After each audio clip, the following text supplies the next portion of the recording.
Channel of Vadodara. શહેરના કમાટીબાગ સેવન seize mall central મોલના game ઝોનના સંચાલકો વિરુદ્ધ પોલીસે ગુનો નોંધીને તપાસ શરૂ કરી છે. શહેરના કમાટીબાગમાં આવેલ Khodal park corporation private limited સંચાલિત ગેમ ઝોન ઉપરાંત ફતેગંજ પાસેના સેવન સીઝ મોલમાં કે ઝોન એક્ટિવિટી અને ગેંડા સર્કલ પાસેના સેન્ટ્રલ મોલના ત્રીજા માળે આવેલ હોરપેજ ગેમ ઝોનના સંચાલક મેનેજર પાસે પોલીસ કમિશનર તરફથી આપવામાં આવતું લાયસન્સ નહીં હોવાથી તેમની વિરુદ્ધ પોલીસ મથકે ગુનો નોંધીને ફરિયાદ નોંધવામાં આવી છે.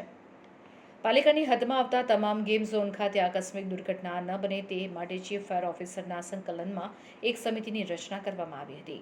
આ સમિતિના સભ્યો દ્વારા ત્રણેય ગેમ ઝોન ખાતે ચકાસણી કરવામાં આવી હતી, જેમાં આ તમામ સંચાલકો પાસેથી પોલીસ કમિશનર તરફથી આપવામાં આવતું લાયસન્સ સહિત એનઓસી અને જરૂરી પરવાનગીના પેપર મળી આવ્યા ન હતા. આ બાબતે સયાજગંજ પોલીસ દ્વારા ગુનો નોંધીને વધુ તપાસ હાથ ધરવામાં આવી છે.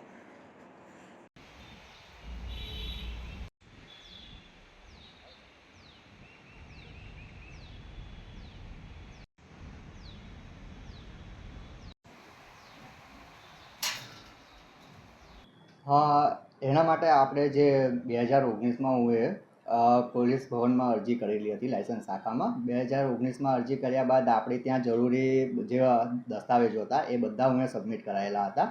સબમિટ કરાયા પછી ત્યાં આગળ સયાજગંજ પોલીસ સ્ટેશનમાંથી અહીંયા આગળ ચેક કરવા પણ આવેલા હતા. ચેક કરીને આગળની પ્રોસેસ પણ કરેલ હતી અને ત્યાર પછી 2021 સુધીમાં લાસ્ટમાં પ્રોસેસ ચાલી હતી અને ત્યાર પછી ત્યાંથી કોઈ નિર્દેશ કે ના આવ્યો હોવાથી એ આપણને મળ્યું નથી. એ વાતને પણ 5 વર્ષ પૂરા થઈ ગયા. 2019 ને આજે ચાલી રહ્યું 2024, 5 વર્ષમાં ફરી એક વખત અરજી કરવાનો ખ્યાલ નહીં પડ્યો, કારણ કે જ્યારે બાળકો આવતા હોય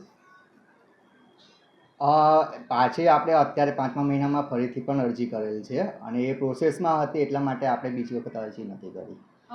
અરજી કર્યા પછી એનું ફોલોઅપ લેવાનો ખ્યાલ હતો ખરો? કારણ કે ફોલોઅપ ના લઈએ ત્યાં સુધી ખ્યાલ કેવી રીતે પડે તમારી અરજીનું સ્ટેટસ શું છે? 2019માં અરજી 12મા મહિનામાં હું અરજી કરેલી હતી. ત્યાર પછી 2021 સુધીને હું ફોલોઅપ લીધો હતો અને જે ડોક્યુમેન્ટ્સને એ બધું માગ્યું હતું એ બધું હું ત્યાં આગળ પ્રોવાઈડ કર્યું હતું. એટલા માટે કરીબ 2 વર્ષ જેવો સમય તો હું ફોલોઅપ લીધું હતું.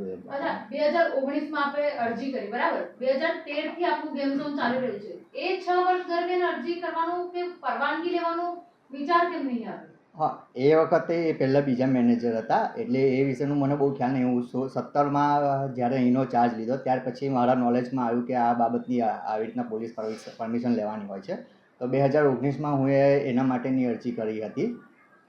હવે આપના વિરુદ્ધ એફઆઈઆર થઈ છે, આગળ તમે કઈ રીતે તમારી કાર્યવાહી કરશો, કેવી રીતે બચશો? હવે જોઈશું આગળ શું. અમારે ઉપર અમે વાત કરીશું, પછી ઉપરથી જે પ્રમાણે કહેશે એ પ્રમાણે આગળ પ્રોસેસ કરીશું.